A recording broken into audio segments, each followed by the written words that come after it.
This is another New Black World Order TV Productions. I got Minister Timothy back. Yeah. I'm just a humble servant, a witness. If testimony is righteous, I tell the truth and lie not. Okay.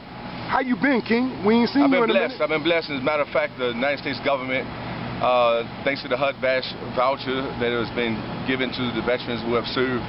Brother Timothy was in field artillery. I'm not even supposed to be able to hear out here with all the bombs and things like that, but I have a clarity. I'm able to hear a pin drop when I hear the speaking and the talking, and there's a lot of ruckus going on right here in our city hall, and I'm standing here at the social service, and we have community service, and we're not spreading the disease.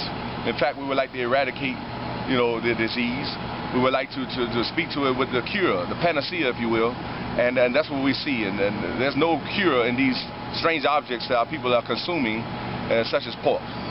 Okay, so yeah, we had a brother on here by the name of Green Bay Allah. I call him Dr. Pork. Right? Well, so I was what talking. A name. What a name, He's right? made for himself. Well, I call him Dr. Pork because he says he's a doctor. Many claim to be one. He says that he can heal with the pork. But what is his condition? Does he seem to be? Well, a lot of them appear to be healthy. What is his condition, though? We don't know his. I mean, he looks kind of healthy, and how has it benefited him? You got to ask him that. Yeah. Go ahead, ask him. I don't see that his stature is any greater than any man who does not eat it. Okay, so it is. He says that even though it's written in the Bible, in the Quran, that it's a sin and God is against it. He's saying God is not against it.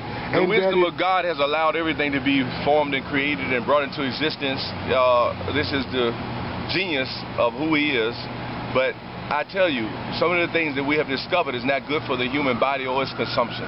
Though it is here on the earth and it may have been born and survived, we do not have the freedom, I mean, if you want to enjoy good health, I should say, to allow ourselves to commit suicide in the way of the dietary permission. We have no permission from God and His wisdom to eat it. He advises us against it. So for these new discoverers like Columbus, these new discoverers that want to think that their body is able to handle, I heard one man say a cast iron stomach. Some people think that they have tough enough to endure what is put out there by these wicked scientists who have contaminated and tampered with some things and altered it to taste good. Right. So, are you saying, Brother Timothy, that God has pronounced the pork to be unclean to you? It is absolutely a sin. When you look at it, it is decomposed into worms and maggots. I have heard that it's good for some medicines in the case of dire sickness, to the point of death, but it is nothing to play with. It is 1,000% poison. God has declared this. Well, I remember Elijah Muhammad said that it's medicine for the Caucasian. Well, but he didn't say they use it the most, and we trying to be like them. We have to develop a lot of the diseases in their practice. They have targeted people for physical diseases in the way of war.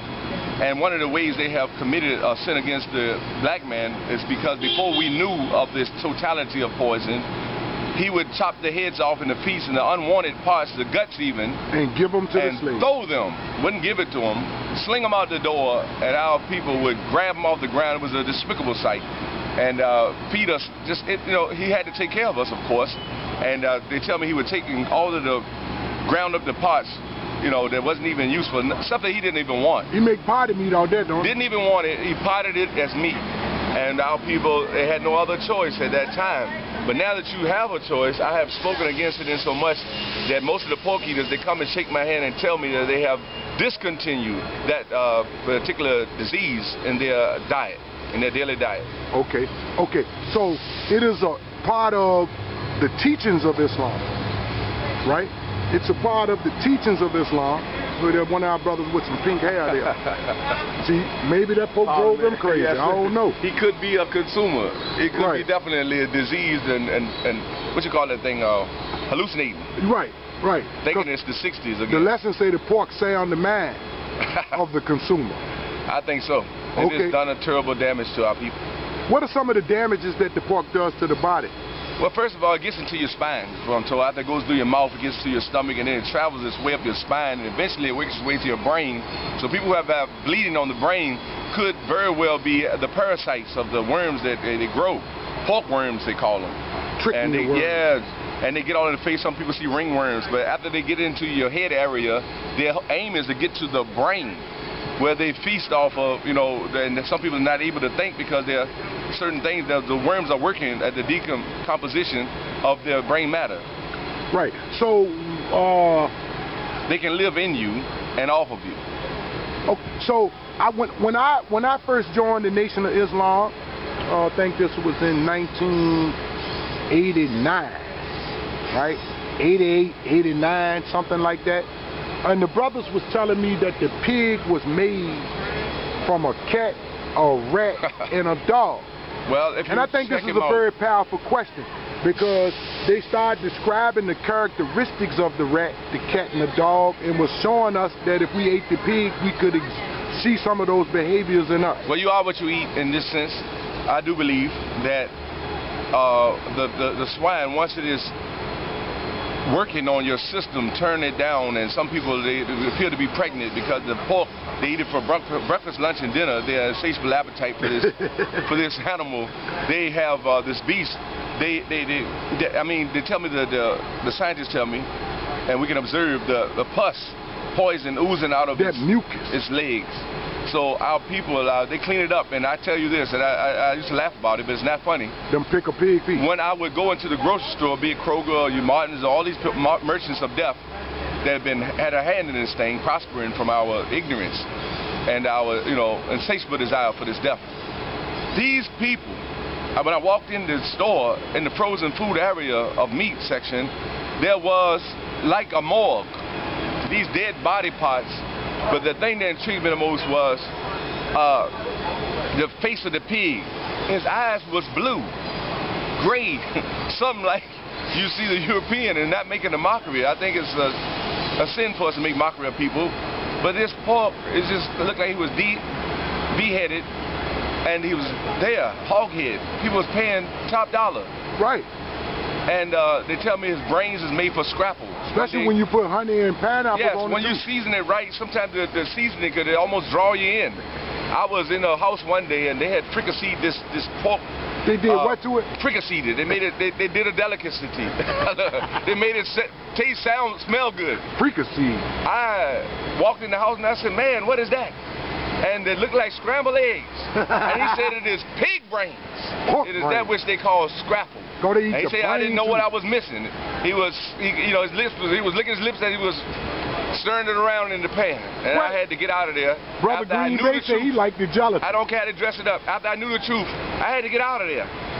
I wanted no more to do with something that I know. I know you say, well, tobacco is dangerous, loud, marijuana is dangerous. You know, all of the things we do with liquor and alcohol. But that pig is most wanted, But the pig, on top of all of that, you won't be able to get the water in your system. It would clog itself up. This lard would trap itself in.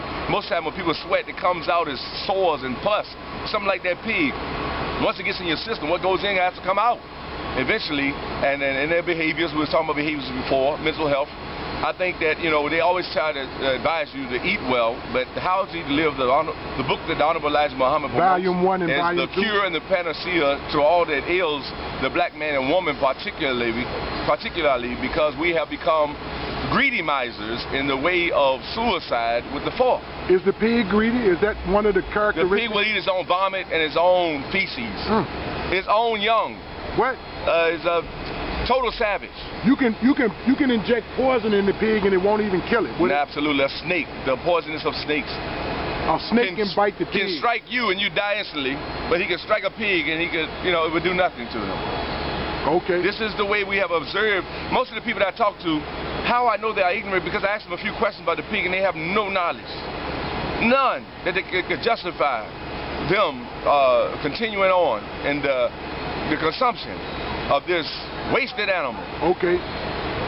So Brother Green Bay Allah, you know, Brother Timothy, if you go up on the channel, the New Black World Order TV channel where this video is going, he gives his dissertation on why he says the pig is not a sin to eat it. And what is that? And he's calling out any brother from the Nation of Islam anywhere and a challenge to prove to him that God has condemned the eating of the pig. Well, after all that has been said, we can conclude, because I do have an appointment, but I was glad to be able to speak to him and any other person who is obsessed with the idea that their grandfathers and great-grandfathers and all these persons went on before, and they living long, lived a small age of, whether 90 to 100 years old, yeah, that's compared to Methuselah. I'm sure that they moaned and groaned every night of the day that those pigs was working their spinal cords and into their brain. I don't know what the cause of death was. Some more arthritis is hogitis. Again, I say it's laughable, but you know, some people can laugh at it because they see us, and one of the jokes was we like watermelon, pork, and what else they said, hog maw. We love it. The Europeans that said chicken, all these things that niggas love eat its own, eat its own feces. The chicken does that. And it's almost like the Bible was talking about the animal that returns to his vomit. Right. That's a hog. Yeah, we have become lower than the beast. Okay. And if you are what you eat, then you have to be a better person than this pig who waddles in his own feces. Right, like a hippo, right? This is a slob and a hog. Just like a hippo. Yes. It waddles in the obesity. I think the problem, I don't see it as much, but you know, maybe some people have toned it down, but it was a great problem with obesity years ago. And some of the Europeans, I'll have to name them because it was said that they were not in good shape as far as, you know, desirable as far as buttocks is concerned. You know, but now you see them, they're bulging everywhere. I'm talking about these, the women, the breasts are getting bigger, you know, and everything is just bouncing out. And so this pork is, I think they put it into these sports drugs as well as a steroid. Okay. Okay, or or it has many uses. Yeah. So now, but eating it is not one of them that we should.